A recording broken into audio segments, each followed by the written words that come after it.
Zámek Lemberk u Jabloného v Podještědí, nedaleko Jablonce nad Nisou, přitahuje turisty ze široka daleka nejen pro svoji historickou hodnotu, ale hlavně zprávami o tajemných událostech, kterých má na rozdávání. Zašlo to dokonce tak daleko, že se sem zdráhají chodit i policisté se svými služebními psy. Tak co se tady vlastně děje?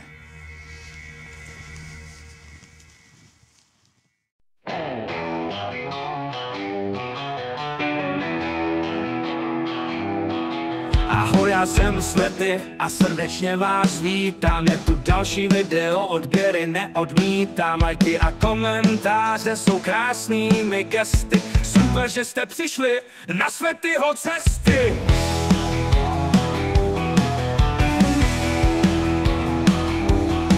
Svetyho cesty jsou autem, pěšky nebo na kole, přes hory, přes lesy a nebo přes pole. Cesty ke splnění našich snů, po kterých tak toužíme. Žijeme jen jednou, splnit si je zasloužíme.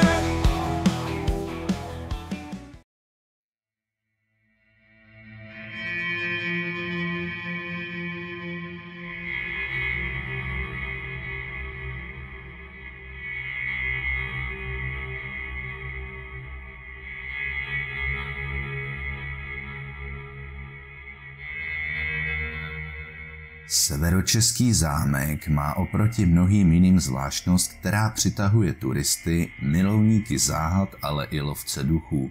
Na zámku totiž straší. Nejde ale přitom o nějakou obyčejnou bílou paní. Na Lemberku se bojí i ostřílení záhadologové. Třeba ti, kteří tady prováděli výzkumy na konci 90. let minulého století, zřetelně slyšeli nad kaplí podivné kroky. Samozřejmě se okamžitě vydali na půdu, aby přišli záhadě na kloup, ale neobjevili vůbec nic. Podlaha půdy byla rovnoměrně pokryta neporušenou vrstvou prachu. Nikdo nebo nic přirozeného se tady zjevně nepohybovalo. Přesto všichni členové týmu přísahali, že kroky jasně slyšeli. Kdo ví, možná, že šlo o některého z duchů vojáků, kteří se zde přišli zotavit ze svých zranění ze 7leté války. Ale jejich osud byl stejně spečetěn, ačkoliv se dostali na Lemberk, který se v té době přeměnil na lazaret. Těla stovek mrtvých vojáků byla pohřbena do hromadného hrobu pod zámkem, ale jejich duše podle místní pověsti nikdy nenašly klid k věčnému odpočinku. Přízraky těch, kteří se snaží najít cestu na onen svět, stále bloudí komnatami a chodbami Lemberka. Lidé se možná nechají ošálit vlastními představami, i když rozházené věci v kapli nebo v takzvaném bajkovém sále tak jednoduše vysvětlitelné nejsou. Ještě zajímavější než úkazy, které by ti nejskeptičtější z nás mohli svádět na bujnou lidskou fantazii, je chování zvířat v prostorách zámku. Dokonce i policejní psy, cvičení k pohybu ve velmi netradičních podmínkách, mezi lidmi nebo i v nepříjemných situacích, se na Lemberku chovají podle svědectví jejich vodičů zvláštně. Je zřejmé, že se něčeho bojí. Před něčím mají respekt. Přestože Lemberk nepatří mezi nejznámější české zámky, častým výskytem paranormálních jevů předčí i mnohem slavnější lokality. Tajemné záhady zde zažila jak Kastelánka, tak i slavný záhadolog Ivan Makerle. Všichni jsme stichli a zatajili dech. Chvíli bylo ticho a pak se v podkroví nad námi ozvaly těžké kroky, které pomalu kráčely nad celou kaplí od jednoho okraje ke druhému. Vzpomínal na tyto tajemné okamžiky Ivan Makerle. Na první pohled se zdálo, že do jinak prázdného zámku pronikl zloděj a procházel se po půdě kaple. Proto muži neváhali a se svítilnami v ruce spěchali do podkroví. Když vyběhli po schodech nahoru, čekal je zde šok. Nejenom, že na půdě nikdo nebyl, ale tento zastřešený prostor byl poměrně malý a od svého okolí oddělený svažující se střechou. Aby někdo kráčel po půdě podobným způsobem, musel by projít skrz stěnu a 2 střechami.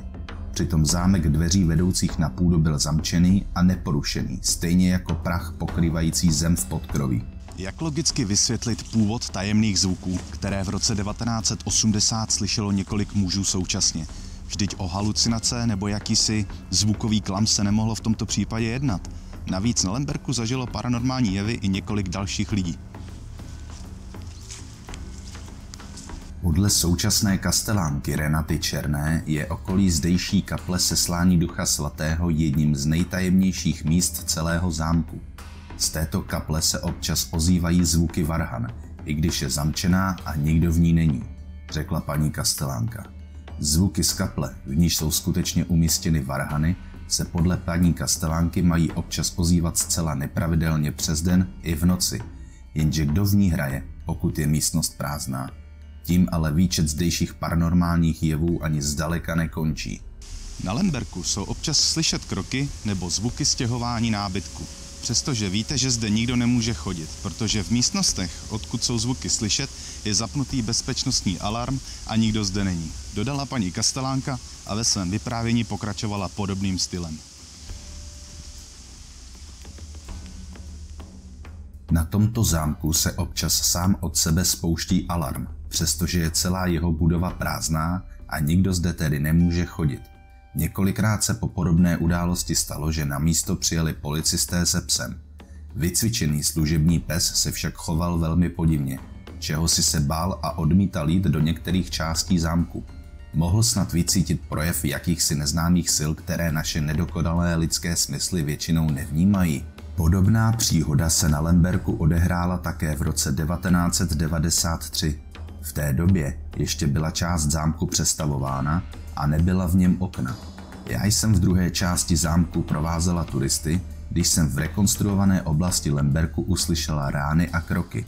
Šla jsem to nahlásit do pokladny, protože jsem se domnívala, že sem vnikl někdo cizí, vzpomínala kastelánka. Přivolaní policisté ale zjistili, že je tato část bývalého šlechtického sídla prázdná. Kdo zde tedy chodil? Ještě zvláštním faktem je, že pes tehdy psouvodovi v oné části zámku utekl a byl zcela vyděšený. Policista po této příhodě jen bezradně konstatoval, že podobné chování zvířete ještě nezažil.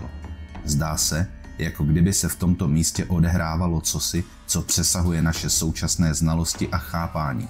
Tomu možná nasvědčuje další fakt. Podle paní Černé se zde čehosi neviditelného kdysi bál i její kocour.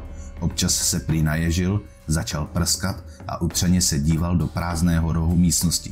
Těžko lze jeho chování označit za pouhou náhodu. Ale i další zážitky paní Černé jsou více než šokující. V jednom období zde nalézali rozházené květiny a dokonce i posunuté obrazy. Jaké tajemné síly mohly pohnout s těmito předměty? Několik podobných událostí zaznamenalo i několik jejich kolegů a všechny se odehrály v uzamčených místnostech, kam nikdo zvenčí nemohl vniknout. Přestože zvláštní jevy se mají vyskytovat v celém zámku, mezi nejmysterióznější komnatu patří okolí bajkového sálu. Je zde údajně občas slyšet dětský pláč, přestože uvnitř místnosti nikdo není.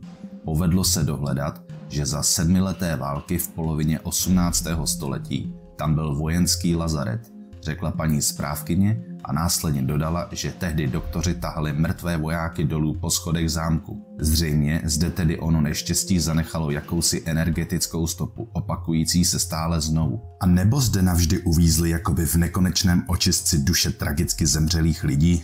Takže jak vidíte, zámek Lemberk paranormálními jevy opravdu vyniká a rozhodně stojí za návštěvu. A pro tohleto video už je to teda vše. Pokud se vám líbilo, budu strašně moc rád za lajky a hlavně komentáře. Pokud ještě nemáte odběr, tak to právě teď můžete napravit. Nezapomeňte zaškrtnout zvoneček, aby vám neuteklo další pěkný video a já se budu těšit zase příště. Mějte se báječně, ahoj!